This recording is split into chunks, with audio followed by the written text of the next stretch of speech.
여러분 안녕하세요. 우리가 한 학기 동안 신약학 이해를 함께 배워왔는데요. 오늘은 이제 강의로서는 공식적으로 마지막 강의가 되겠고요. 이 강의가 오늘 6월 6일 목요일, 원래는 지금 강의를 진행해야 될 시간, 사실은 지금 제가 9시 57분에 지금 이걸 시작하고 있거든요. 그래서 원래 저희가 강의를 한창 진행하는 시간인데 제가 이렇게 녹화본을 만듭니다. 원래 오늘 대면으로 진행이 돼야 되는데 현충일로 인해서 좀 쉬기 때문에 사전 녹화 방식으로 진행이 되고요. 이번 주 안에, 그러니까 이번 주 주일 월요일까지 일요일까지, 그때가 지나기 전에 여러분이 꼭 수강을 하셔야 출석이 인정이 됨을 여러분 말씀을 드립니다. 오늘은 신약학 이해 수업 마지막으로서 요한계시록을 해보겠습니다. 이게 사실 양이 좀 많거든요. 그렇지만 좀 핵심적인 부분들을 좀 살펴보도록 하겠습니다. 요한계시록은 첫 번째, 섣불리 다가가기 어려워 보이는 책입니다. 한마디로 요한계시록을 한번 이렇게 정리해봤어요. 이게 지금 요한계시록에 대한 어떤 일종의 서머리거든요. 완전 이렇게 서머리를 한번 해본다면, 요한계시록은 우선 사도 요한에 의해서 쓰여진 묵시문학적인 책으로서 기원 후 약 95년경 쓰여지는 것으로 추정이 되고요. 이 요한이 반모섬의 유배가 됩니다.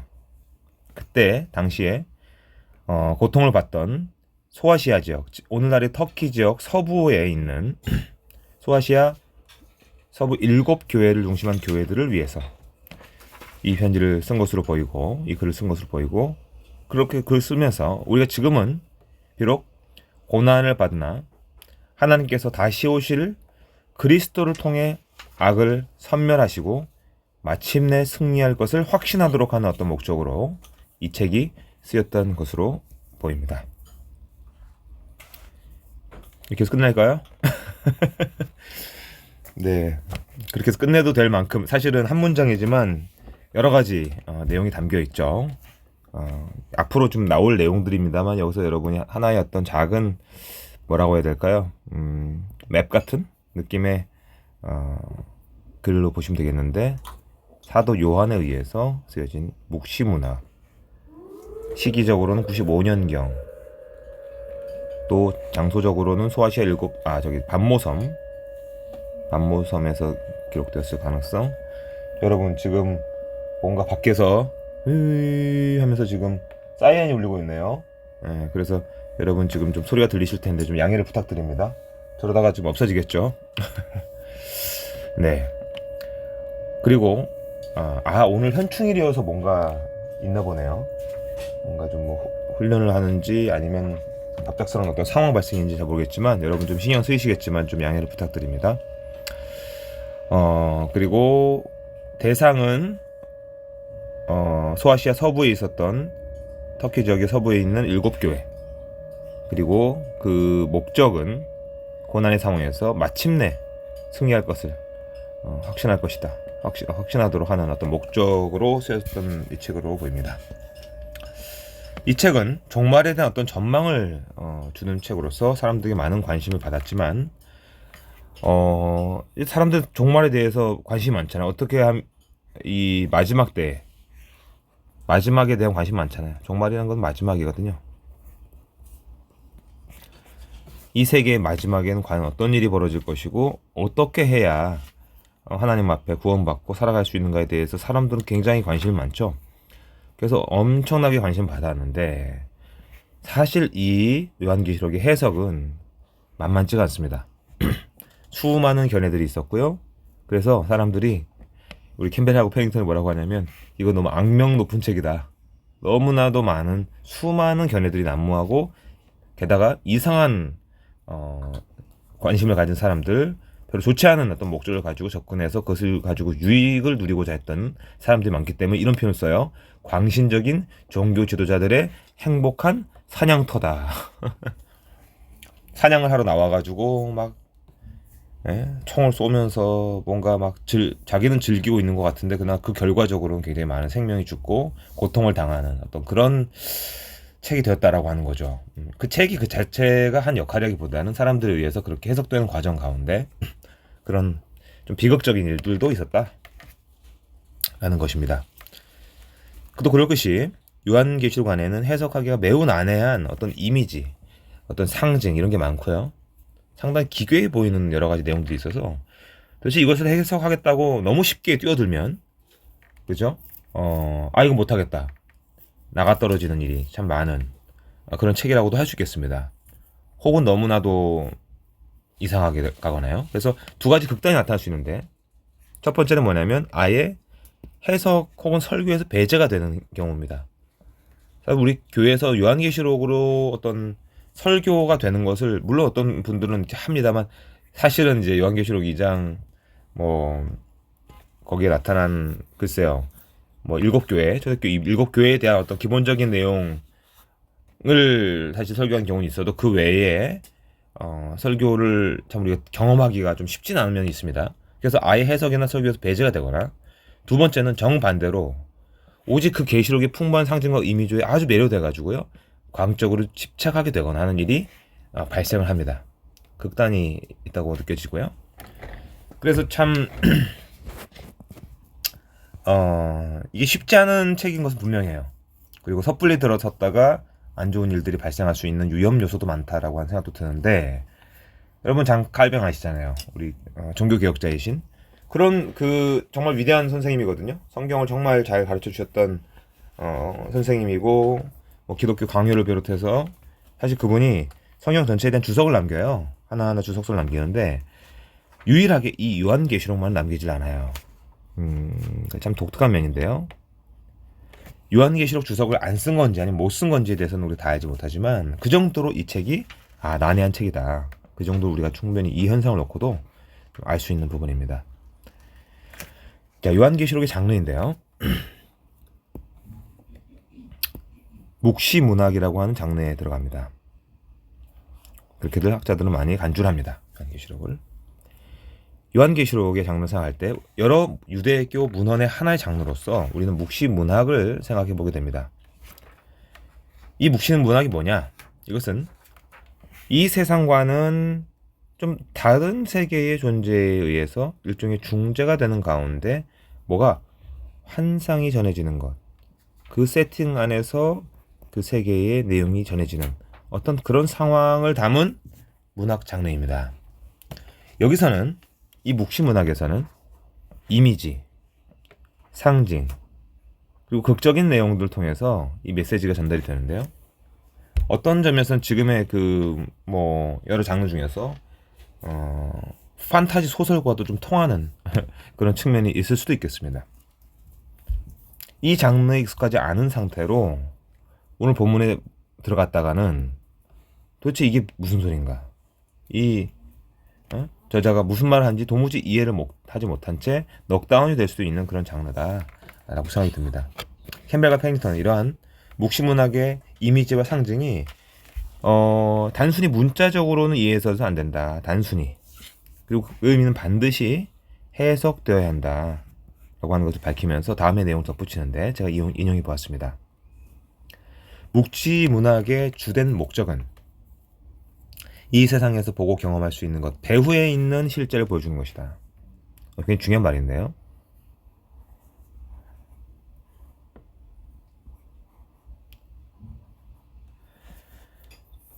그것은 하나님이 악을 물리치고 그의 백성들을 구원할 것이라고 하는 영적인 실제를 드러낸다. 그리스어 아포칼립토라고 하는 그 단어가 가지고 있는 것 자체가 사실 드러내다 라는 의미가 있고요. 묵시문학은 유대교의 제2성전기에 유대인들이 외세의 억압을 받으면서 발전했다. 그것은 악이 승리하는 것처럼 보이고 하나님이 침묵할 때 그런 현실에 대한 대안적인 비전을 제시했다. 요한계시록은 묵시문학의 대표적인 예로, 사실 계시가 묵시이기 때문에 요한계시록은 그 장르의 이름을 따서 명명되었다고 볼 수 있는데요. 그림 언어, 상징, 또 극적인 어떤 장면들 가득 차 있습니다. 요한계시록은 천사를 통해 요한에게 주어진 환상이며 로마 황제 도미티아누스의 박해를 경험했던 기독교 공동체의 희망을 준다는 것이죠. 그러니까 이 묵시무량이라는 자체가 뭐라고 했어요? 아까 앞에서 표현을 하기를. 자, 우리는 이 현상계를 살아가요. 우리가 보이는 우리가 이렇게 편의상 이 현상계라고 생각해 봅시다. 현상계에서 우리가 삶을 살아가고 있는데 여기서 보는 우리의 시점에서 보이는 것도 있어요. 근데 이것 너머에 beyond, 그죠? beyond our life, 그 너머에 있는 하나님의 실제가 있다는 거예요. 이 리얼리티가 있다는 거예요. 요한계시록은 지금 우리에게 이것을 보여주고 있는, 그죠? 하나님의 실제가 무엇인지를 드러내주고 있는, 그것을 뭘 통해서? 어떤 상징이라든지, 그죠? 어떤 이미지를 통해서라든지, 그런 것들을 통해서 지금 도대체 우리가 살고 있는 우리 눈으로 보이지 않는 실제가 무엇인지를 드러내주는 측면이 있다. 그것이 요한계시록의 중요한 내용이고, 특별히 사실은 그 당시 그리스도인들이 박해의 상황 가운데 있었고 굉장히 많은 사람들이 그리스도교를 억압하고 고통을 주고 있는 상황 가운데에서 요한계시록은 지금 성도는 이 세상에서 고난을 받지만 그 고난은 결국 이 세상을 심판하시고 구원하실 하나님의 백성들이 받아야 할 굉장히 중요한 과정이다. 고난은 과정이다라는 거예요. 그죠? 과정이다라고 하는 것을 보여주면서 어떤 외세의 억압을 받고 있던 상황에서 지금 악이 승리하고 있는 듯한 느낌을 받던 사람들에게 그거는 사실 전체 실제가 아니야. 그거는 큰 그림에서는 이건 정말 진정한 의미의 실제가 아니야. 그 배우의 역사하고 있는 실제하는 영적인 세계가 있어. 그것이 바로 하나님의 나라고 하나님의 일하심이고 그 전체 구원의 계획이고 그걸 통해서 지금 고난받는 너희 하나님이 구하실 거야. 마침내 하나님은 이겨. 하나님은 승리해. 그 내용을 드러내는 측면에서 매우 중요한 기능을 한다는 것입니다. 자, 요한계시록의 핵심 메시지를 보겠습니다. 이처럼 묵시문학적인 요소가 사실은 해석하기가 만만치가 않은 책으로 이 요한계시록을 우리가 간주하게 하지만은 그렇다고 해서 이 책이 도무지 이해할 수 없는 그런 내용은 아니고요. 캠벨과 패닝턴에 따르면 이 책의 핵심 메시지를 정리하자면 다음과 같습니다. 아까 말씀드렸습니다만 이미 누가 승리한다는 거예요? 지금 이 세상에 실제로 권력을 가지고 있는 황제를 비롯한 세상의 권력이 승리한다는 거예요? 그렇지가 않다는 겁니다. 결국은 누가 승리한다? 하나님께서 승리하신다. 굉장히 잘 정리한 것으로 보이는데요. 이 책 안에는 하나님을 대항하는 악의 세력이 얼마나 득세하는지도 드러내지만 결국은 그것을 상대로 그리스도가 그리고 그리스도의 제자가 그분의 능력 안에 결국은 승리하게 될 것이다. 그것을 나타냅니다.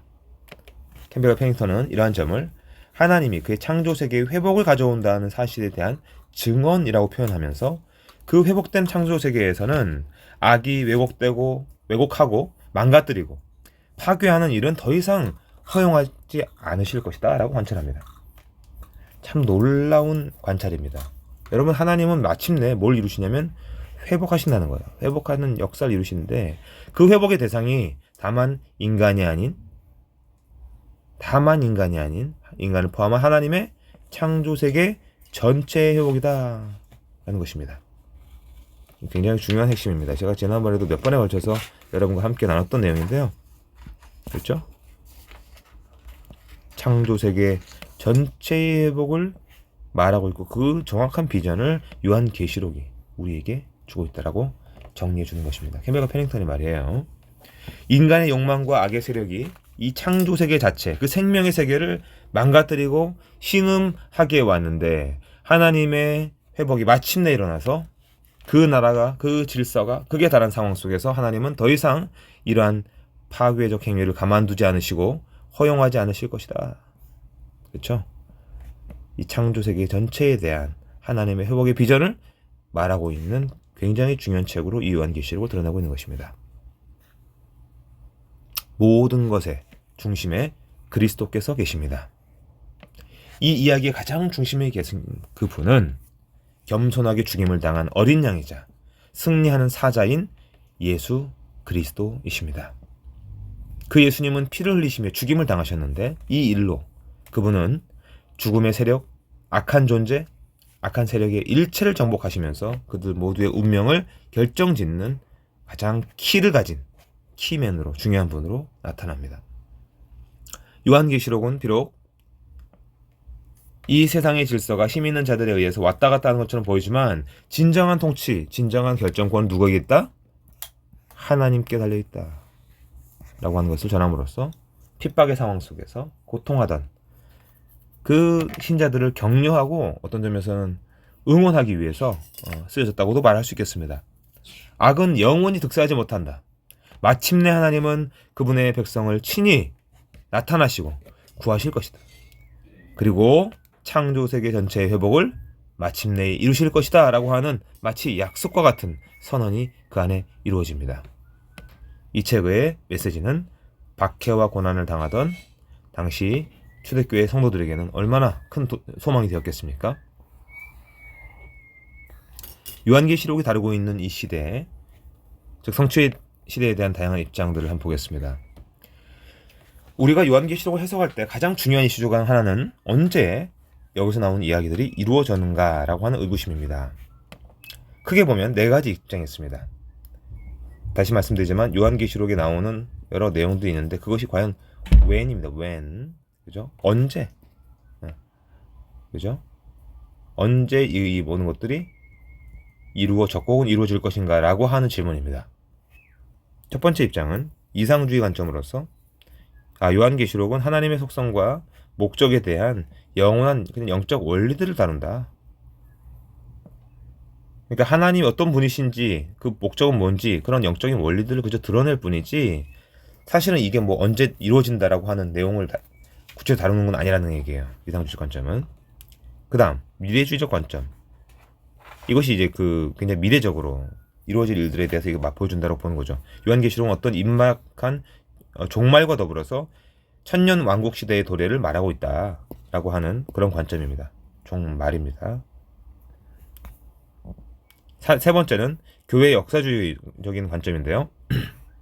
요한계시록이 오늘 우리의 날들을 포함해서 지금껏 역사에서 발생된 사건들을 다루고 있다. 오늘 우리 날들 포함해서 지금까지 역사에서 발생한 사건. 교회가 처음부터 시작돼가지고 쭉 진행해 나오는데 지금 현재까지 그 모든 어떤 교회 역사의 과정을 그리고 있다. 단순히 미래가 아니라는 관점입니다. 무슨 말씀인지 알겠죠? 과거의 초대교회가 당시에 어떤 로마 황제의 어떤 핍박을 받으면서 어떻게 성장해왔고 지금 우리는 어떻게 살아가고 있는가라고 하는 현실을 교회 현실을 드러냈다라고 하는 겁니다.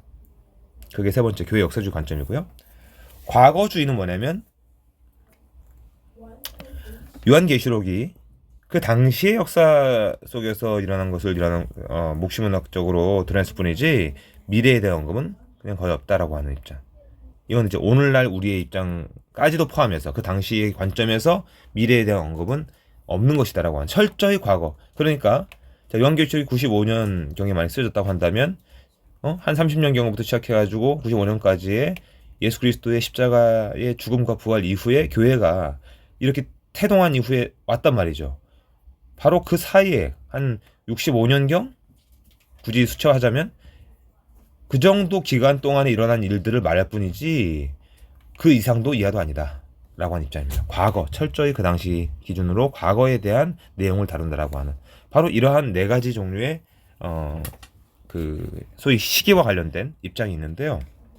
캠벨과 패닝턴은 이 여러 관점들에는 나름의 장점이 있다는 거예요. 그래서 각각의 특징적인 요소를 좀 잘 섞어야 된다. 즉 요한계시록에는 하나님의 속성과 목적에 대한 어떤 영적 원리도 담고 있고 과거 그리고 현재 우리의 날 그리고 미래까지 모든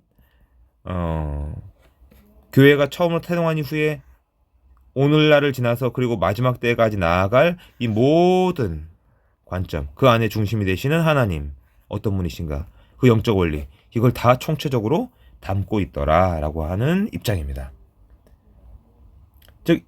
이 책은 본래의 독자들이 처한 상황을 드러낸 측면과 어떤 세계사의 흐름을 또 특별히 교회를 중심으로 해서요. 그 역사의 흐름을 쭉 보여주는 측면 그리고 마지막 종말의 면모까지. 제가 참 다시 본다고 해서 보는데도 이게 자꾸 오타가 생깁니다. 좀 제가 좀 더 치밀하게 보도록 노력을 하겠습니다. 마지막 종말의 면모까지도 다 포함된 것으로 보는 입장입니다. 제가 말씀드렸던 대로.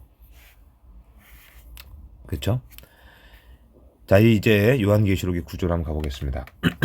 요한계시록은 구조적으로 볼 때 정리가 잘 될 수 있는데 7이라는 숫자를 좀 염두에 둘 필요가 있습니다.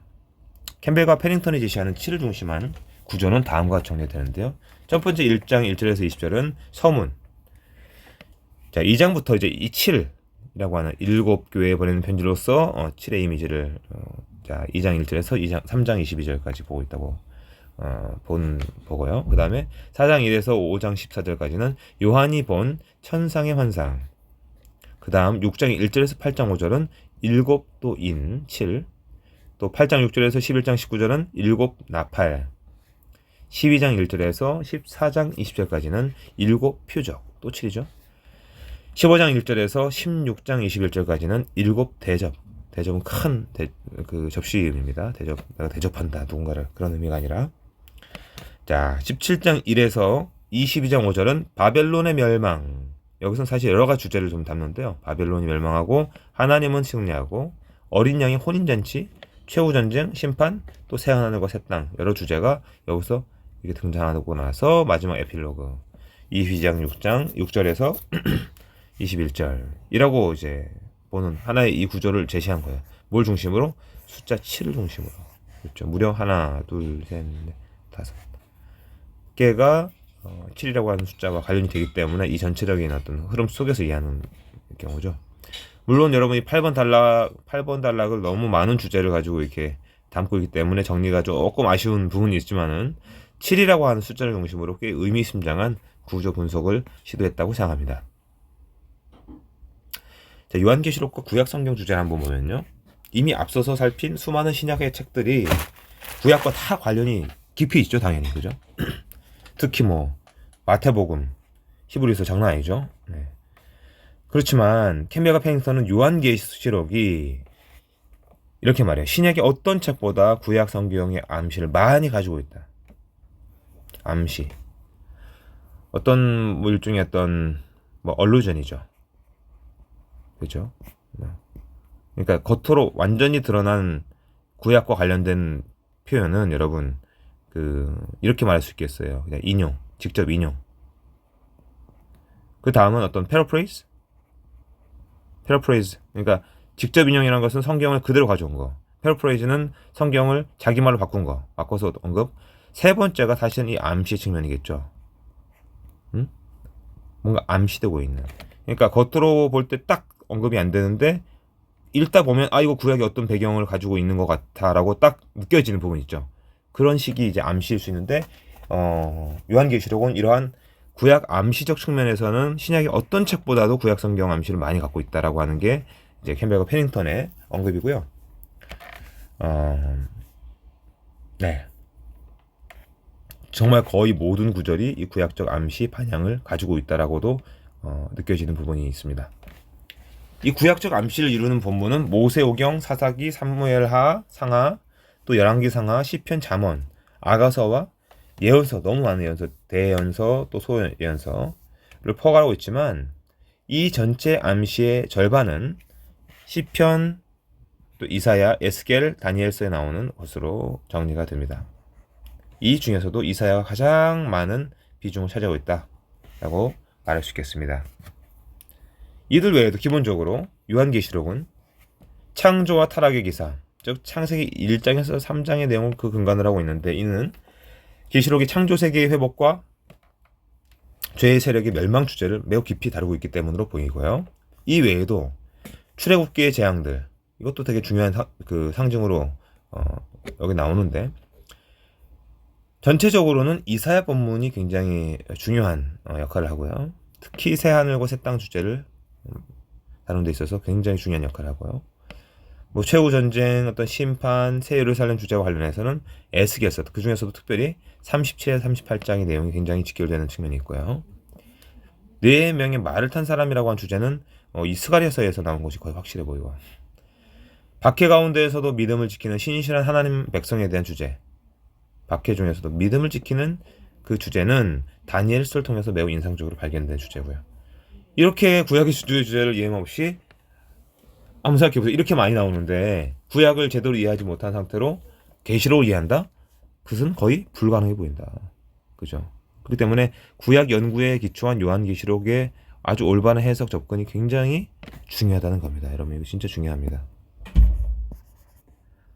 사실 신약에 대한 이해 여러분이 많이 느꼈을 거예요. 신약학 이해라는 게 마태복음부터 요한계시록 딱 그 책의 내용만 다루는 거다라고 생각했는데 그게 아니잖아요, 지금. 그죠? 이미 그 책 자체에 수많은 구약이 인용되거나 패러프레이즈 되거나, 그죠? 암시되고 있다. 그렇다고 한다면 여러분, 어떻게 우리가 이 구약을 제대로 이해하지 않고 신약을 이해할 수 있단 말입니까? 그 중에서도 거의 요한계시록은 갑인 것 같다. 그런 이제 이해가 가능하고요. 여러분, 그럼 구약만입니까?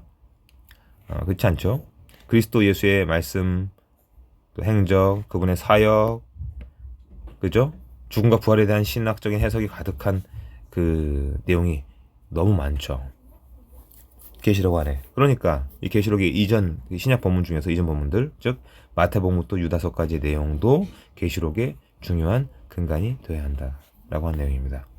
그런 의미에서 계시록을 제대로 이해하려면 그 전에 있는 뭐예요? 구약을 비롯해서 신약까지 이 65권에 대한 깊은 이해를 바탕으로 해야 될 것이고, 여러분, 이 작업은 정말 만만치 않은 작업이다. 그래서 칼뱅 선생님께서 이 계시록 주석을 쓰지 못하고 들어가시는 것이 어떤 점에서는 정말 이해가 된다. 우리가 그렇게 생각할 수 있습니다. 자, 요한계시록 이제 단락별 이해에 들어가겠는데요. 캠베가 팽링턴은 다음 19단락으로 요한계시록을 나눕니다. 제가 읽진 않겠습니다. 이 19단락 너무 많죠. 좀 단락이 많은데 가능한 한 간략하게 하나씩 한번 살펴보고, 오늘 좀 아쉽네요. 이 마지막 강의 이렇게 마무리된다는 것이 기분이 좀 이상합니다, 솔직히. 네, 진행해보죠. 첫 번째, 1장 1절에서 8절 7교회에 보냄. 요한계시록의 가장 첫 부분인 1장 1절에서 2절은 하나님께서 요한에게 보여준 예수 그리스도에 대한 환상과 계시를 드러낸다라고 나옵니다. 자, 여기서 이 계시라고 번역된 단어를 가만히 보면 헬라어 아포칼립스인데요. 아포칼립시스인데요. 이것이 요한계시록의 처음 단어예요. 계시록 전체의 핵심으로 나타납니다. 여러분, 이 계시는 영어로는 revelation입니다. 이 단어의 동사형인 reveal 자체가 뭔가를 드러내다라고 하는 것을 의미를 갖고 있어요. 그죠? 그러니까 뭔가 감추인 것을 드러내는 것. 특히 이미 이루어진 어떤 일이나 실상, 앞으로 이루어질 일의 어떤 실제를 드러내는 역할을 지금 한다라는 것입니다. 이 계시록이 하게 될 것을 이미 나타냈다라고도 그렇게 볼 수 있겠습니다. 아포칼립시스, 아까 말씀드렸던 이 아포칼립시스는 이렇게 나와요. 아포칼립시스입니다. 아포칼립시스네요. 그죠? 자, 그래서 이 자체가 아포칼립시스라고 말하는데, 이 자체가 영어로 치면 revelation, 여기 나온 reveal이라고 하는 이 단어 자체가 뭔가를 숨겨진 것을 이렇게 싹 드러내준다, 그죠? 라고 하는 의미를 갖고 있는 것입니다. 뭔가 감추인 것을 드러낸다. 그래서 이미 이루어진 실상, 앞으로 이루어질 일의 실상, 이런 것들을 좀 드러내는. 그러니까 쉽게 우리가 이 내용들을 우리의 그냥 육안으로 봐서는 모르는 거예요. 우리 눈으로만 봐서는 모르는 그런 내용들을 하나님께서 드러내 주시면 우리가 볼 수 있게 되는 거죠.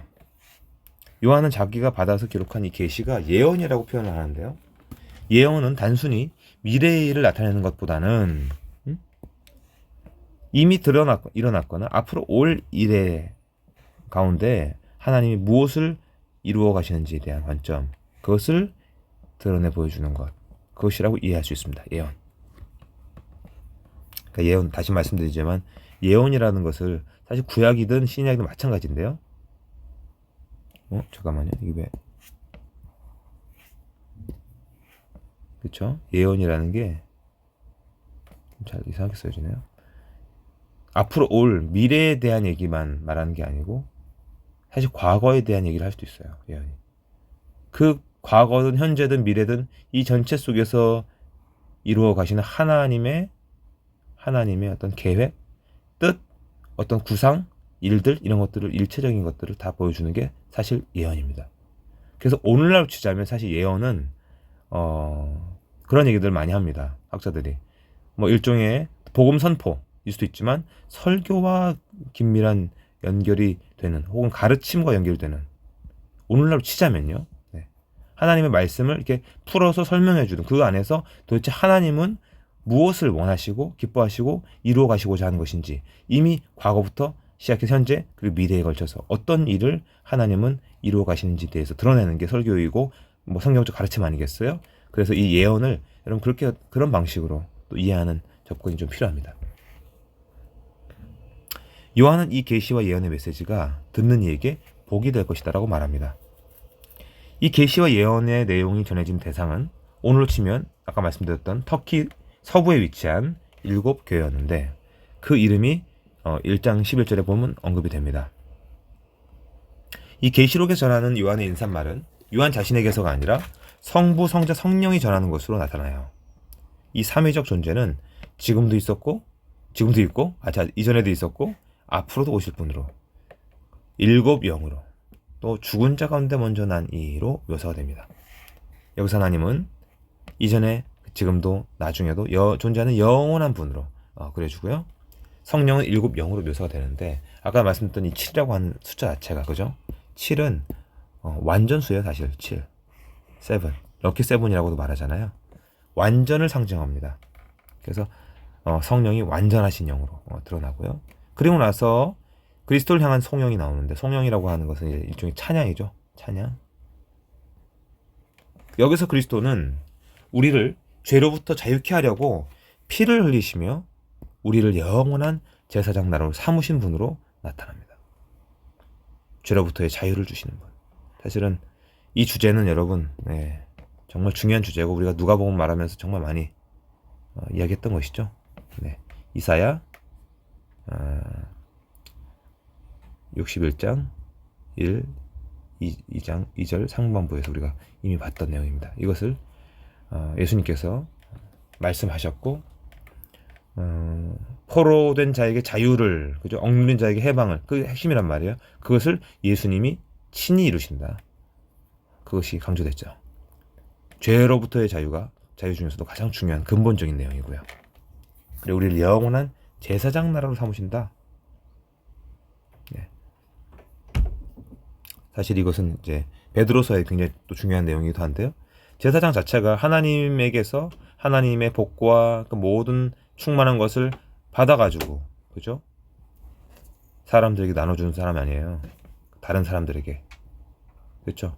그래서 우리 자체를 제사장 나라로 삼으신다라고 하는 것은 그 제사장적 역할, 하나님의 어떤 충만한 복과 그 의미와 그 목적과 뜻을, 그 구원을 이미 물론 하나님께서 모든 것을 이루시지만 우리를 통해서 또한 사람들에게 알리시고, 그죠? 그 복이 흘러갈 수 있도록, 그렇게 역할을 하시는 그런 제사장 나라로 삼으셨다. 이런 말씀이 구약 성경을 모아둔 그 인용문으로 서포트를 받고 하나님 자신이 알파와 오메가, 즉 알파랑 오메가는 사실은 여러분 헬라어를 배워보면 알파라는 게 있고 오메가가 있는데 뭐 알파, 베타, 감마, 델타, 엡실론 쭉 가다가 제타, 에타, 세타, 데타, 카파, 람다, 미니쿠시, 오미크론, 피로, 시그마, 타우, 입실론, 피케프, 시, 그 다음에 오메가예요. 그래서 알파와 오메가는 처음과 마지막입니다. 그죠? 하나님 자신이 알파와 오메가, 맨 처음과 끝이 되신다.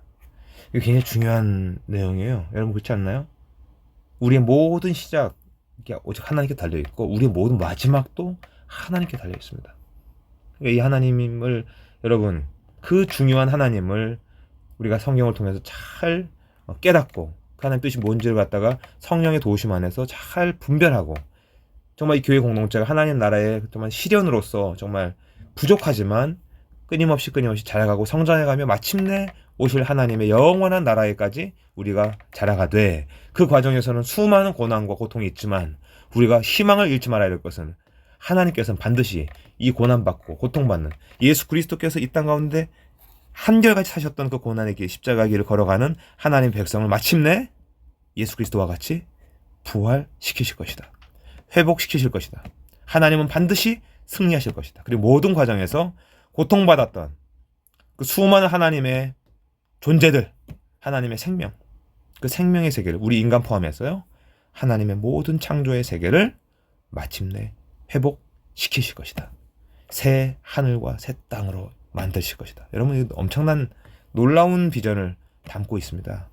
바로 그러한 하나님이 바로 알파요 오메가인 즉 가장 시작점인 모든 세계의 창조주로서 그리고 온 세상을 마침내 심판하시지만 또한 구원하시고 완성해 나가실 알파와 오메가이신 분이시다. 여러분 이것을 늘 우리 마음속에 진지하게 새기며 여러분 이 기독교 학과에서 여러분 사실 이 알파와 오메가이신 하나님 한 분 잘 이해해 보겠다라고 여러분 작업하시는 내용이에요. 그 관점을 늘 잊지 않으시고 살아가는 여러분 그리고 저가 되었으면 좋겠습니다. 1장 9에서 18절입니다. 인자를 보다. 이 단락에 들어서 사도 요한이 있었던 반모섬에 대한 정보가 나오는데요. 여기는 이제 현재로 치면은 그리스에 속한 어떤 섬 중에 하나로 보입니다. 요한은 자신이 보게 될 것을 7교회, 즉 에베소, 서머나, 버가모, 두아디아데라, 사대 빌라델비아, 라오디게아의 교회들에 보내라는 말씀을 받습니다. 이미 요한이 생전에 잘 알고 있었고 어떤 영향을 미치던 교회들에 이 계시록을 지금 쓰고 있는 것으로 보여요. 요한은 아마도 한 90년경에 어떤 일이 있어가지고 특히 로마 황제의 심기를 좀 불편하게 만드는 일이 있었던 것으로 보이고 그것으로 인해서 이 반모섬으로 유배를 오게 된 것으로 보입니다. 그래서 한 2년 정도 시간을 여기서 가진 것으로 보이고 에베소서에서의 어떤 에베소에서의 마지막 어떤 사역 이후에 결국은 에베소에서 임종을 하게 되고 거기 붙인 것으로 보입니다. 요한은 자신에게 말씀하시는 분을 좀 보려고 해요. 그런데 그가 본 것은 뭐냐면 7개의 금촛들 사이에서 다니는 서 계신 인자에 대한 어떤 대강의 모습입니다. 그분은 뭘 가지고 있었냐면 불꽃 같은 눈을 가지고 있었고요. 해 같은 얼굴을 빛나는 얼굴을 가지고 계셨고 정말 놀라운 분이시다 라고 요한이 경험을 합니다. 얼마나 무서웠겠어요. 눈이 막 불꽃처럼 막 빛나고 얼굴이 막 해처럼 빛나고 그래가지고 두려웠어요. 그래서 엎드립니다. 근데 그 인자가 그 사람의 아들이 그 사람을 위로하는 내용이 나오고요. 예수님은 이 본문 안에서 예수님도 처음이자 마지막으로 앞에서 하나님께서 그러한 분으로 알파와 오메가로 들어왔다면 예수님이 처음이자 마지막인 분, 죽었다가 현재는 살아있고 앞으로도 계속 살아있을 분으로 그려집니다. 그리고 사망과 음부의 열쇠를 쥔 능력의 주님으로 그려집니다. 눈앞에 보이는 그 예수님은 요한에게 환상으로 경험한 것을 잘 기록하라고 지시를 하세요. 잘 기록해. 그 눈앞에 있는 7촛대는 이 편지의 수신자인 7교회를 지칭함을 또 설명해 줍니다. 그래서 참 예수님은 예나 지금이나 말씀해 주시는 분이지만 말씀의 주체이면서 동시에 그 말씀을 잘 풀어주시는 해설자, 선생님으로 지금 나타나고 있음을 또 봅니다. 2장 1절에 3장 22절입니다. 7교회에 보내는 편지인데요. 여기서는 7교회를 우선은 칭찬합니다. 그리고 도전을 주고 경고하는 식으로 패턴을 가지고 진행이 됩니다. 이들 교회 중에 셋을 한번 대표적으로 살펴보면 다음과 같습니다. 먼저 에베소 교회가 있는데 뭐라고 말하냐면 그 사람들이 수고했고 인내했다는 거예요. 그리고 거짓 가르침을 거부하고자 했대요. 칭찬받습니다. 그런데 뭐라고 하냐면 처음 사랑을 너희가 잃었다. 너희는 회개에 이르러야 한다라고 경고를 합니다. 사대교회는 이 사람들은 칭찬을 받지를 못합니다. 엄중한 책망만을 듣습니다. 뭐라고 얘기하냐면 요한이 너희들은 살아있는 것처럼 보이나 몇 명을 제외하고는 죽은 교회다. 죽었다. 참 무서운 말이죠. 겉으로 볼 땐 살아있는 것처럼 보여요. 그 교회가. 근데 실상은 죽은 교회다. 그 안에 있는 몇 명을 제외하고는 도무지 죽었다. 여러분, 글쎄요, 이 시대의 우리 교회 안에서도 혹시나 이런 사대 교회와 같은 책망을 들을 수 있는 교회가 있는 것은 아닐까요? 우리 자신들도 돌아보게 됩니다. 라우디게아 교회는 너희들은 차지도 않아, 덥지도 않아, 아주 미지근해. 계속 그러고 있으면 예수께서 이들을 토해낼 거야 라고 선언된 교회입니다. 실제 라우디게아라고 하는 그 위치상으로 놓고 볼 때 이 위치에는 찬물과 더운 물이 이렇게 흘러서 만나는 곳이었다고 해요. 그래서 여기 라우디게아 지역에는 그야말로 좀 미지근한 물이 흘렀다고 합니다. 그러다 보니까 이제 라우디게아 자체가 너희는 미지근한 교회, 너희가 지금 경험하고 있는 그 미지근한 물처럼 너희는 미지근해, 차지도 덥지도 않아. 어떤 참 매너리즘을 또 경험하고 있는 교회일 수도 있겠고요. 전혀 하나님 안에서 어떤 기쁨도 또 고난 속에서 정말 하나님 앞에서 정말 살아가는 어떤 야성도 잃어버린 어떤 교회의 모습, 그런 모습으로도 보입니다. 주님은 아무리 문제가 있는 교회를 할지라도 중요한 것은 뭐냐면 이들을 사랑으로 책망하십니다. 그리고 회개를 촉구하셔요. 문제가 있어도 말이죠. 문제가 있기 때문에 또 그러시죠. 당연히. 예수님 말씀으로 그려진 대목에서 귀 있는 자는 성령이 교회들에게 하시는 말씀을 들으라 라고 하는 후렴구가 계속 반복이 돼요. 이것은 예수님이 하신 그 말씀을 떠올리게 하면서 동시에 성령의 말씀으로 나타나므로 예수님의 말씀이 곧 성령의 말씀이다. 그죠? 그것이 선언이 되는 측면이 있습니다. 또한 각 교회는 이기는 자에게 생명을 허락하시는 예수님의 말씀, 그 약속의 말씀을 조금 다른 형태로 다들 봤습니다. 견뎌야 한다. 이기는 자에게 생명을 허락하신다. 물론 이 모든 과정이 하나님의 주권의 과정이지만 여러 가지 현실적으로 밖에서 오는 유혹, 안에서의 유혹, 너무나도 많은 상황 속에서 어렵지만 그러나 하나님만을 온전히 의지하고 끝까지 이기는 자, 승리자가 되라 라고 하는 내용입니다. 4장 1절 11절입니다. 하늘의 보좌입니다. 여기서 요한은 놀랍고도 두려울 만한 환상을 보게 되는데요. 성령의 호의를 받습니다. 그러면서 하늘의 영광스러운 보좌를 향해 나가는데 이 보좌가 24개의 다른 보좌들로 둘러싸여 있는 거예요. 그러니까 보시면 어떤 하나의 보좌가 있어요. 보좌가 하나 있는데 24개의 다양한 보좌들로 이렇게 둘러싸여 있는 거예요. 그죠? 그 각 보좌 위에는 흰 옷을 입은 황금 면류관을 쓴 장로들이 다 앉아 있어요. 하나가 사람들이 거기 앉아 있는 겁니다. 가운데 계신 이 보좌에도 계신 어린 양이 계시고요. 여기에는 천둥, 번개, 횃불, 수정과 같은 유리 바다가 또 가득 차 있습니다. 여기에 또 눈으로 가득 찬 네 생물이 이렇게 있는데 사자, 송아지, 사람, 그리고 독수의 형상을 띠고 있는 존재들이 있고요. 막 날개가 막 6개씩 있고, 왜 이렇게 많이 그렸지? 하나, 둘, 셋. 날개가 막 6개씩 있고요. 계속 하나님을 찬양하는 존재로 그려집니다. 제가 아까 어린 양이라고 표현했는데, 죄송해요. 가운데 계신 분은 사실 하나님이시죠. 하나님의 그 보좌가 앞에 있는 것이죠. 그래서 이 하나님을 찬양하는 생물들이 있는 것입니다. 자, 네 생물은 찬양을 하는데 24명의 장로가 중앙의 보좌에 엎드려서 바로 이 하나님 앞에 경배를 드립니다. 이들은 자기의 면류관을 벗어가지고 보좌 앞에 내려놓으면서 하나님의 영광을 찬양합니다. 왜냐하면 그 하나님이야말로 만물의 창조주이시기 때문에 그렇습니다. 5장 1에서 14절입니다. 7 인으로 봉한 두루마리입니다. 앞서 가운데 보좌에 앉으신 이의 손에는 7개의 7이 중요한 숫자로 나오죠. 인, 그러니까 도장으로 본임된 어떤 두루마기가 있습니다.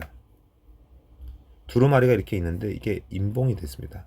근데 딱 도장으로 어떤, 그죠? 도장으로 이게 딱 인봉이 딱 되는 겁니다. 여러분 인봉이 뭔지 아시죠? 옛날 사람들 그 왁스를 이렇게 녹여가지고, 그죠? 왁스를 이렇게 놓은 다음에 도장을 가지고 도장으로 이걸 딱 찍어버리면 그 도장의 그 바닥에 있는 어떤 그런 모양대로 이렇게 뭐가 찍혀요. 글쎄요. 스마일 한번 해볼까요? 스마일 같이 이렇게 뭔가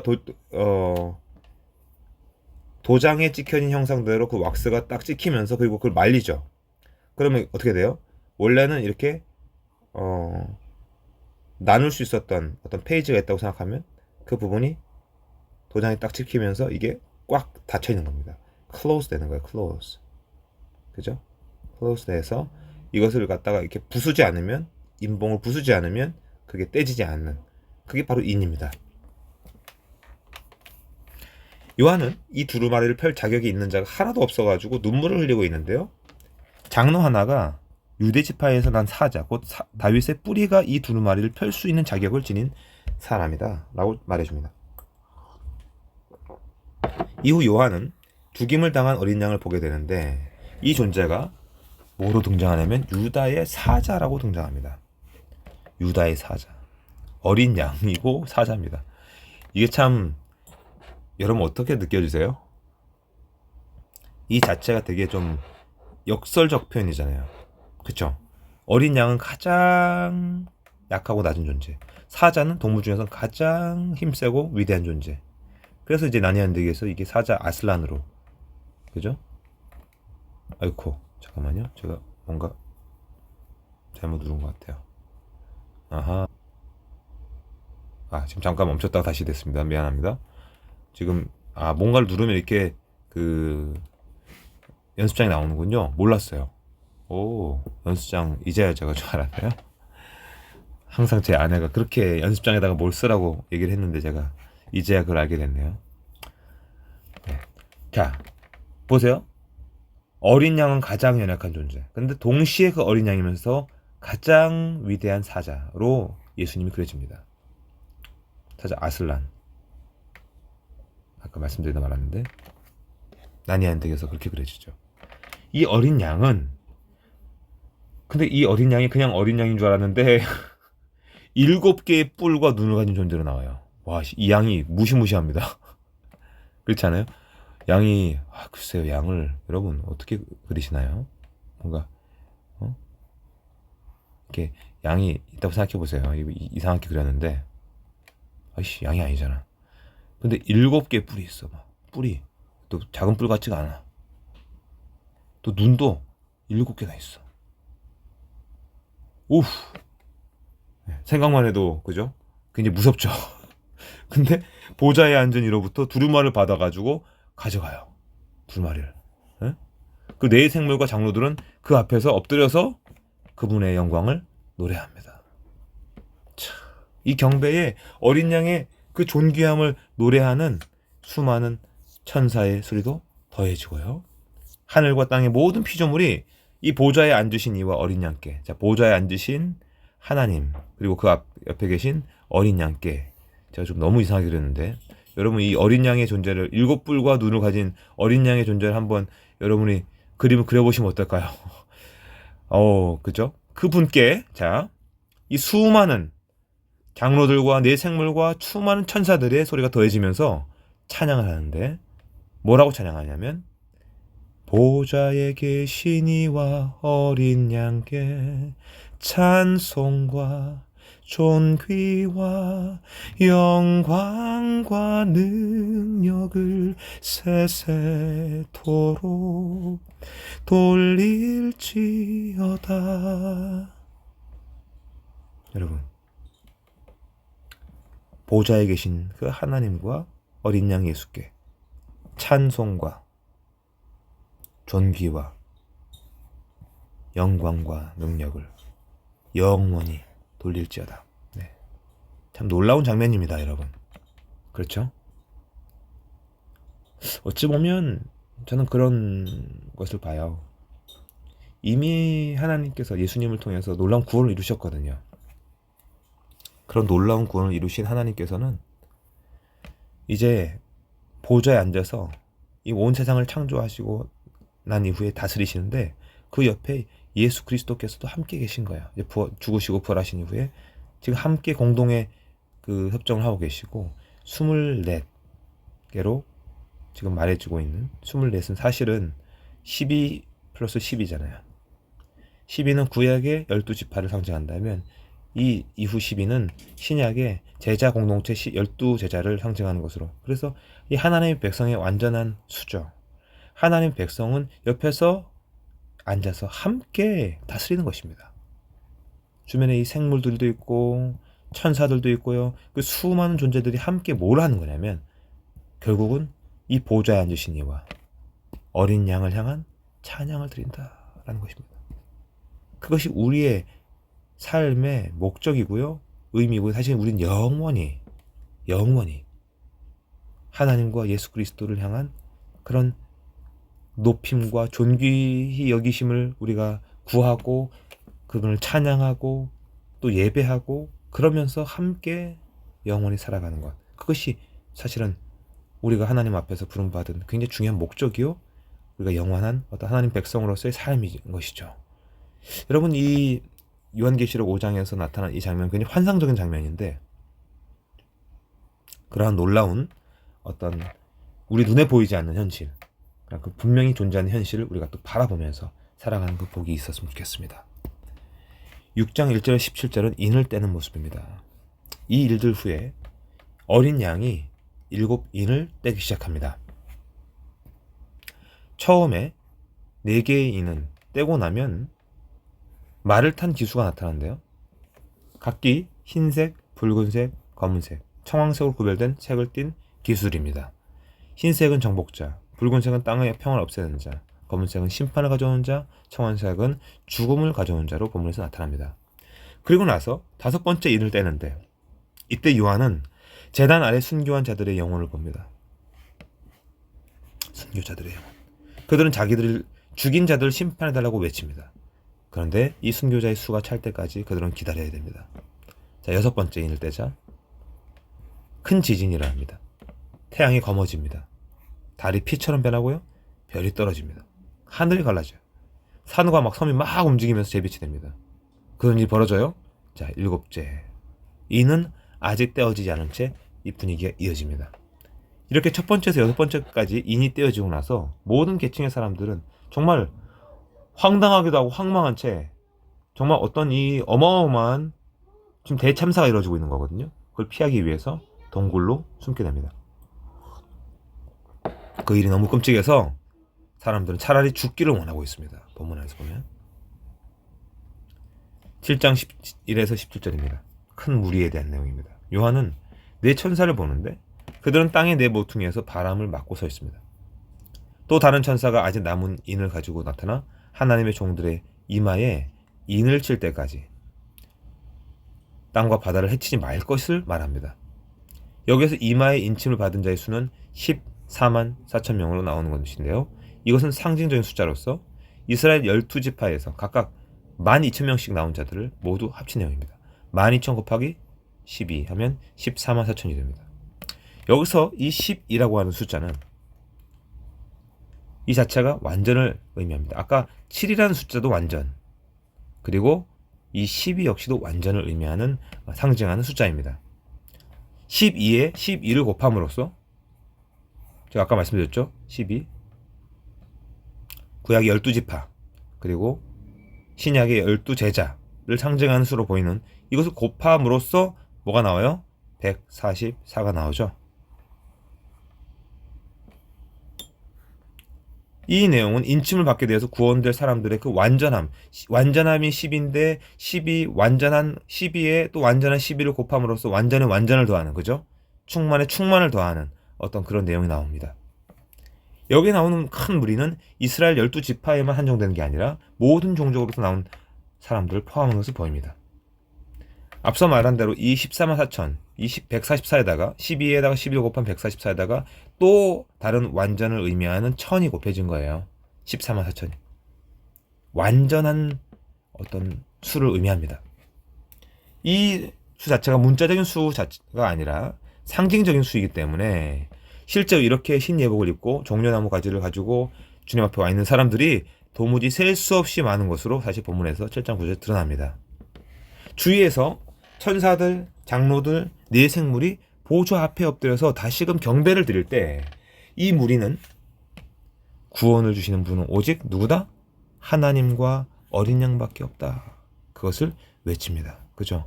구원하심이 보좌에 앉으신 우리 하나님과 어린 양께 있도다. 그 찬양은 정확히 이 장면을 묘사한 곡이죠. 여러분 여기서 인상적인 것은 무리가 어린 양의 피로 씻은 흰 옷을 입고 있다는 사실입니다. 자, 이거 좀 잠깐 생각하기 전에 그 밑에 보시면 아까 14만 4천이라고 하는 숫자예요. 이걸 어디까지나 완전함과 충만함을 담은 상징적 표현으로 봐야지 이것을 문자적으로 보면서 이 수를 채워야 재림 예수께서 오신다느니, 여러분 이런 말을 하는 자들은 굉장히 위험한 사상을 갖고 있는 것입니다. 그래서 거리를 두어야 합니다. 이걸 자꾸 문자적으로 보려고 해요. 다른 성경도 그렇지만 특히 요한계시록은 이걸 잘못 풀어서 이단적인 사상을 갖게 된 경우가 너무 많아요. 여러분 굉장히 주의해야 합니다. 자, 아까 주제로 돌아가겠습니다. 어린 양의 피로 씻은 흰 옷을 무리가 입고 있어요. 여러분 피로 씻었는데, 피를 묻혀가지고 씻었다. 근데 그 옷이 흰 옷이 되었다. 개념 자체가 모순적으로 좀 보일 수 있지만, 우리가 지난번에 우리가 히브리서 하면서도 얘기를 했지만, 정말 중요한 것은 예수님의 죽음이 이들의 죄를 씻어서 어떻게 한다? 깨끗게 한다라는 것입니다. 오직 어린 양의 피로 씻김을 받아서 이들은 늘 하나님을 섬기고 더 이상 무엇도 다른 것이 필요가 없어서 오직 이 어린 양의 도움을 받아 생명수로 인도가 됩니다. 하나님은 어떤 분으로 그려지냐면 이들의 눈물을 닦아주시는, 그 위로의 삶을 주시는 분으로 여기서 본문에 나옵니다. 자, 8장 1에서 9장 21절입니다. 일곱 번째 인과 일곱 나팔입니다. 앞서 살핀 대로 아직 일곱 번째 인이 떼어지지 않은 상태에서 진행이 오다가 그것을 뗀 이후에는 약 반 시간쯤 하늘이 고요한 상태에 접어듭니다. 그 전에 여러 가지 일들이 있었는데 정막이 찾아온다는 것은 굉장히 큰 대비로 느껴집니다. 그죠? 그 이후에 일곱 천사가 일곱 개의 나팔을 받습니다. 일곱 천사와 일곱 나팔. 그리고 그것을 들게 되고 여덟 번째 천사는 향을 피웁니다. 그리고 모든 신자의 기도를 하늘 향해 올려드립니다. 그 이 천사가 향로에 불을 가득 담아서 땅에 막 확 던져요. 확 던지자, 그러자 천둥변 번개와 막 지진이 나면서 온 땅에 난리가 납니다. 이후에 일곱 나팔 소리가 들리면서 땅에는 큰 재앙이 떨어집니다. 순서를 보시면 첫째, 둘째 나팔이 불리면서 우리 땅의 3분의 1이 불타버리고 바다의 3분의 1은 피가 되고 강과 샘의 3분의 1이 쓴 쑥이 되는 일이 발생합니다. 하늘의 빛의 3분의 1은 깜깜해집니다. 특별히 여기서 쓴 쑥이라고 하는 것이 갖는 의미를 좀 궁금할 수가 있는데요. 캠벨과 패닝턴은 이것이 기본적으로 물을 좀 도구로 만들 수 있는, 우리가 알고 있는 무슨 몸에 좋은 쑥 말고요, 물을 도구로 만들 수 있는 매우 쓴 풀을 의미하는 것으로 보면서 출애굽기의 재앙과 관련이 된다라고 하는 것으로 해석합니다. 이렇게 얘기하는데요. 이것은 예레미야 9장 15절과 23장 15절 상기시키는데, 여기서 주님은 반항하는 백성들에게 쑥, 독이 있는 물을 먹일 것이라고 말씀하시면서 이는 그들이 회개를 하지 않고 계속해서 죄를 짓기 때문이다 라고 캠벨과 패닝턴이 말합니다. 바벨론이 우상 숭배로 세상을 오염시킨 것처럼 이 고통을 가져다 줄 독물을 마시게 하는 이 심판은 그들이 지은 죄에 합당할 것이다 라고 관찰합니다. 자, 이후에 이런 장면들이 나온 이후에 하늘을 난 독수리가 나와요. 아직 남은 3개의 나팔을 붑니다. 그것으로 이 땅 사람들에게 올 재앙을 선포합니다. 그리고 5번째 나팔 소리와 함께, 제가 지금 아까 말씀드린 게 잘못 말씀을 드렸네요. 첫 번째, 두 번째를 아까 불었으니까 이 3개는 3번째, 4번째, 5번째가 되는 거죠. 그걸로 재앙을 선포하는 것이고요. 이 5번째 나팔 소리와 함께 무저갱이 열리고요. 그죠? 메뚜기 떼가 땅 위에 싹 막 퍼져요. 근데 이 사람들의 임무, 이 존재들의 임무는 뭐냐? 메뚜기 떼의 임무는 이마에 인을 받지 못한 사람들을 고통스럽게 하는 것입니다. 근데 그 고통이 얼마나 컸냐면 죽음보다 큰 고통이었다라고 말합니다. 이 메뚜기들은 일반 메뚜기들이 아니고 되게 특이해요. 막 몸은 말이에요. 전쟁을 위해 길러진 말의 몸매, 아주 근육질의 말의 몸매를 갖고 있고 금 면류관을 쓰고 있고요. 얼굴은 사람 얼굴이고요. 머리카락은 또 여자의 머리카락처럼 길고요. 사자의 이빨을 가지고 있고요. 꼬리는 또 전갈, 침을 쏘는 이 전갈의 꼬리와 같은 걸 갖고 있어요. 와, 무시무시한 그런 병기로 그려집니다. 이들은 무정형 천사의 지배하에 있는데 그 이름은 아볼론이고요. 파괴자를 의미하는 존재입니다. 이어서 6번째 나팔 소리와 함께 네 천사가 풀려납니다.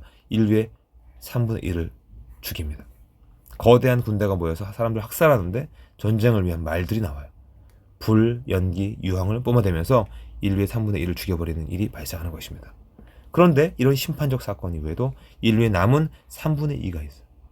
3분의 2는 자신의 악행, 특히 우상숭배죄를 계속하면서 회개를 하지 않는 모습으로 그려집니다. 10장 1에서 11장 19절입니다. 7번째 나팔입니다. 이전에 7번째 인이 좀 뜸을 들이면서 나온 것처럼 7번째 나팔도 그죠? 앞에 6번째 나팔까지 다 나오고 나서 좀 뜸을 들여서 시간 지연이 됩니다. 여기에 해 같은 얼굴, 불 기둥과 같은 다리를 가진 힘센 천사가 나타납니다. 이 존재는 다리를 벌려서 한쪽은 육지, 다른 한쪽은 바다를 밟고 서서 그죠? 육지와 바다를 작은 두루마리를 들고 있는데요. 이 존재는 7번째 나팔이 울리면 예언자들이 말한 하나님의 비밀이 성취될 것이다 라고 하는 선언이자 선언을 합니다. 하나님의 비밀의 성취를 말해요. 7번째 나팔, 좀 중요한 것이죠. 요한은 천사의 손에 있던 그 작은 두루마리를 받아 먹으라고 지시를 해요. 아니 두루마리를 먹는다니 어떻게 먹으라는 얘기인가. 근데 먹었어요. 먹으라니까. 근데 먹었더니 처음에는 뱃속에서 그게 달게 느껴지다가 나중에는 쓴맛이 났다. 그래서 참 하나님의 말씀에 어떤 대한 부분도 좀 드러나는 것이죠. 하나님 말씀, 이 두루마리는 사실은 하나님의 말씀이자 하나님의 어떤 그런 약속 이런 것들 다 뭐 언급하는 것이라면 하나님의 말씀은 우리에게는 처음엔 굉장히 달게 느껴지는, 그런데 굉장히 쓴, 왜냐하면 사실 하나님의 말씀이라고 하는 것은 우리의 실상을 드러내거든요. 우리가 어떤 사람인지에 대해서. 그것을 볼 때 굉장히 고통스럽죠. 그리고 그 자체가 하나님의 어떤 말씀이라는 것이 이 세상의 어떤 그냥 우리가 좋으라고 하는 말과는 다른 굉장히 우리를 때로는 고통스럽게 하는 측면도 있더라라는 것도 우리가 생각하게 됩니다. 요한은 예언을 하라고 하는 말씀을 듣게 되고 하나님의 성전과 제단을 측량하고 예배하는 자들을 세기 위한 측량을 위한 막대기를 받게 돼요. 이때 반항하는 민족들이 41개월간 이스라엘 공격을 하고요. 두 감람나무와 촛대로 묘사된 주님의 두 증인이 나옵니다.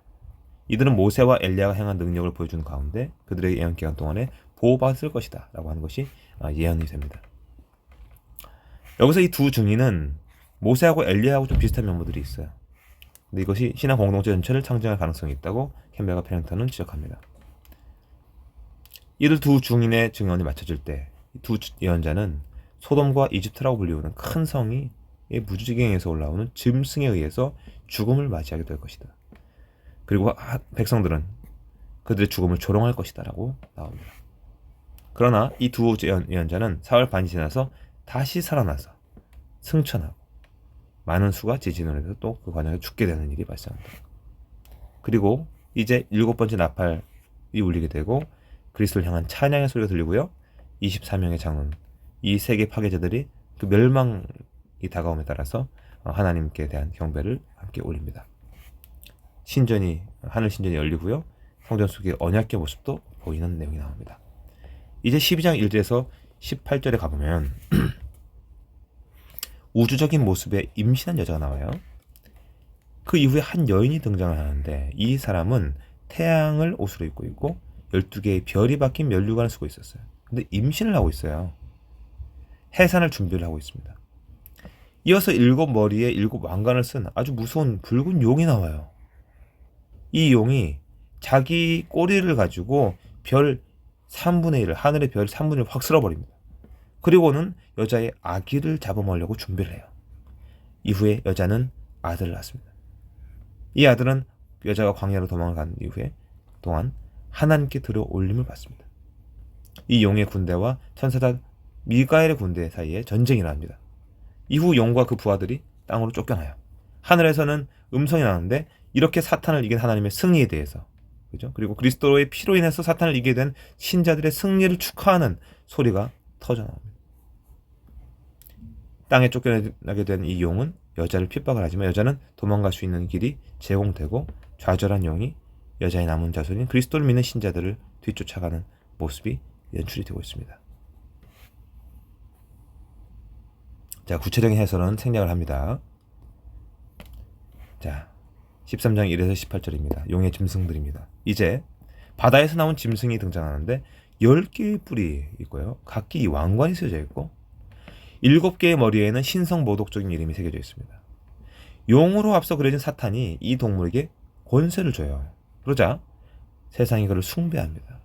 이 짐승은 하나님의 백성을 상대로 전투를 벌이기 위해서 하나님을 모독할 수 있는 일종의 힘이 있는 권세가 있는 그런 존재로 그려집니다.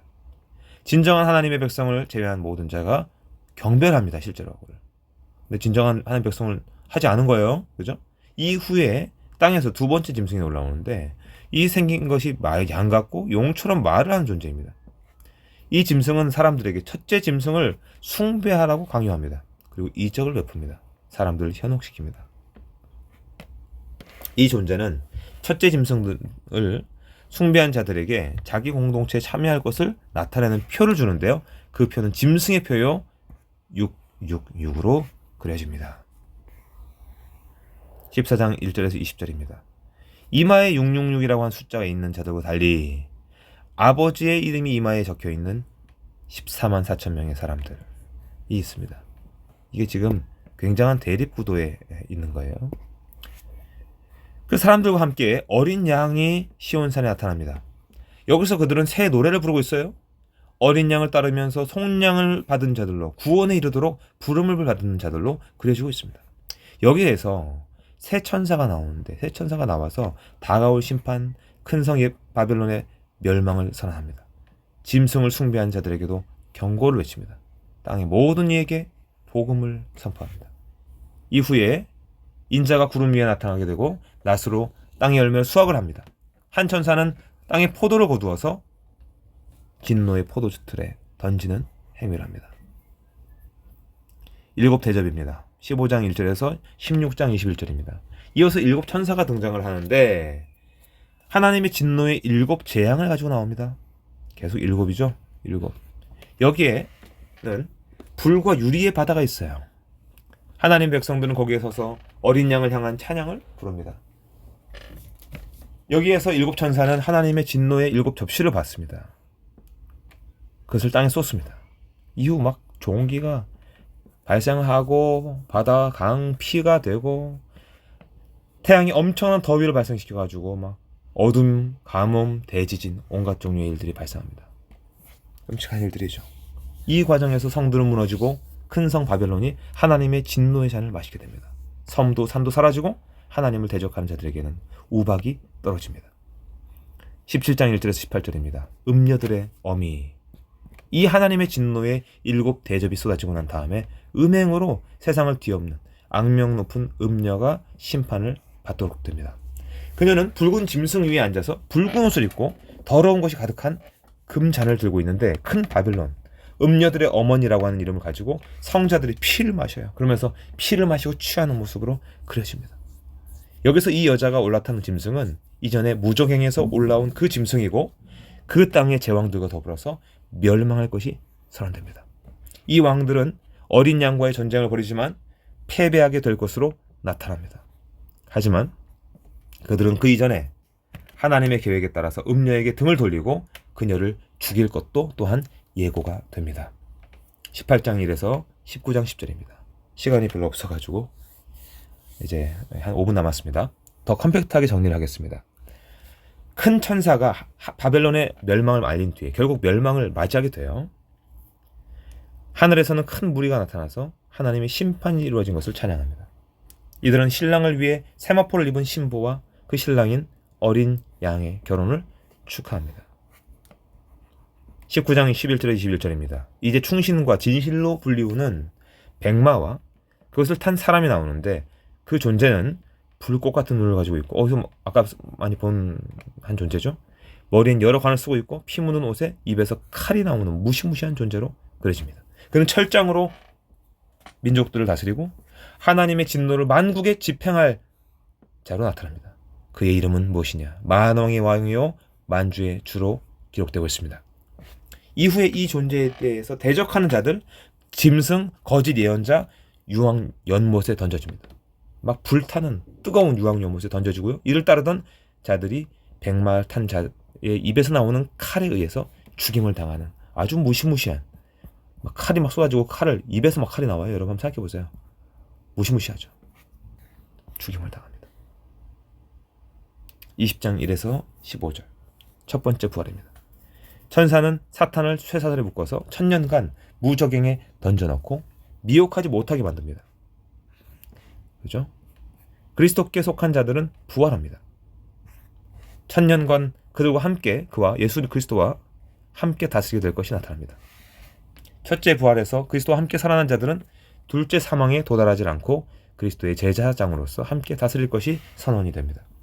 천년 뒤에 사탄이 다시 백성을 미혹하더라도 불이 내려와서 그와 그 추종자들을 삼켜버리면서 다시 그들은 불못에 던져져서 영원한 고통 속에 있을 것으로 선언됩니다. 이후에 요한은 크고 흰 보좌에 앉으신 이와 그 앞에 모든 죽은 자들이 이렇게 서서 있는 것을 봐요. 생명책이 펼쳐져 있고요. 바다와 사망, 음부가 죽은 자들을 내어주게 됩니다. 그리고 모든 죽은 자들은 심판을 받는 장면을 봅니다.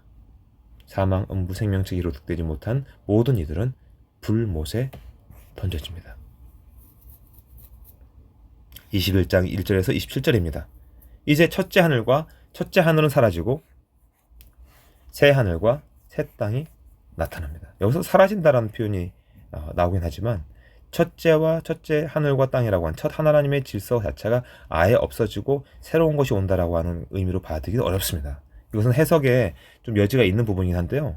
하나님의 처음 질서는 지금으로부터 사실은 영원히 유지됩니다.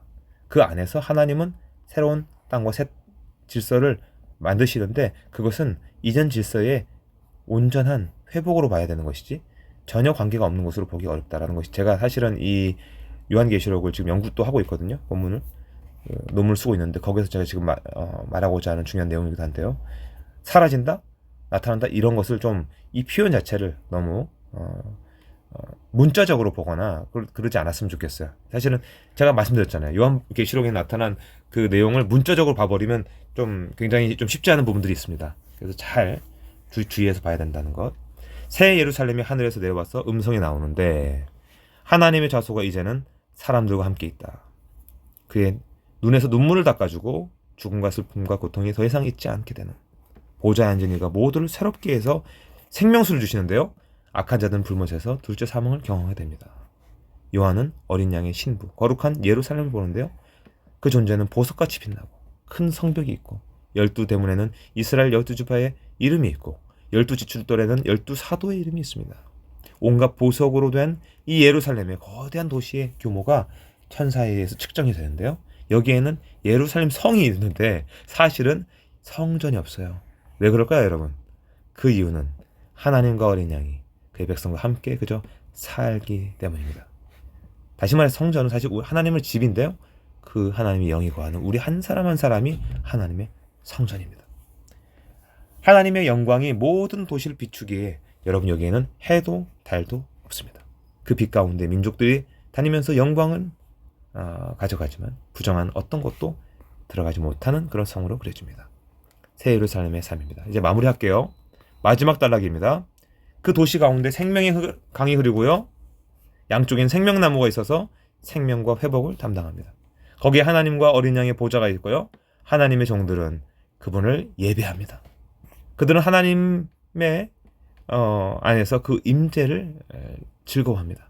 이제 이 책의 마지막에서 하나님은 요한이 기록하는 이 말씀은 참된 것이다 라는 것, 곧 일어날 일에 대한 예언이다라고 말씀을 주십니다. 처음이자 마지막이 되시는 예수께서는 심판을 위해 속히 올 것이다 라고 예고됩니다.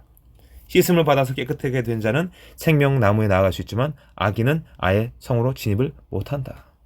요한은 이 책의 어떤 내용도 절대로 바뀔 수 없다라고 하는 경고하면서 아멘 주 예수여 오시옵소서 라는 말로 이 책을 마무리하겠습니다. 지금까지 여러분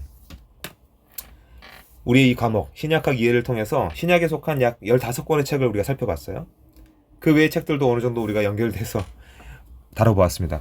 요한계시록으로 이 과목이 이제 끝이 납니다. 그런데 이것은 하나님께서 그리스도 안에서 이루시는 그 구원의 비전을 보여주세요.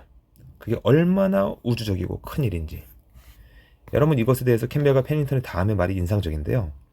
요한계시록은 우리의 작은 세상에서 이루어지는 우리의 소소한 삶을 강타하고 우리 자신이 창조세계 전체의 혁명을 일으킬 우주적인 드라마의 일부이다라고 하는 것을 보여준다. 여러분 기가 막힌 말입니다. 여러분 우린 작지만 작은 존재들이 아닙니다. 하나님께서 우리를 부르셔서 우리 한 사람 한 사람 그리스도 안에 참으로 변화되어가는 우리를 통해서 뭘 하신다는 거예요? 이 우주적인 전 세계 하나님 창조세계 전체의 회복의 역사의 일꾼으로 우리를 사용하신다라는 것입니다. 여러분 이 과정에서 사탄의 세력, 인간의 그 어떤 욕망만을 끊임없이 추구하는 그 세력과의 전투는 계속될 것이지만 요한계시록의 비전처럼 하나님께서는 어떻게 하신다고요? 하나님의 백성들을 친히 피할 곳을 주시고 이길 힘을 계속 주시면서 뭐 하신다? 동행하신다라는 것입니다. 창조세계 전체의 혁명을 일으키시는 그 혁명의 일꾼으로 우리가 이 주님을 의지하며 끝까지 힘을 내서 전진해 가기를 함께 소망합시다. 여러분 이것으로써 신약학 이해 강의를 모두 마치고 다음 주 돌아오는 목요일에는 기말고사를 치르도록 하겠습니다. 여러분 한 학기 동안 정말 수고하셨습니다. 여러분 감사합니다.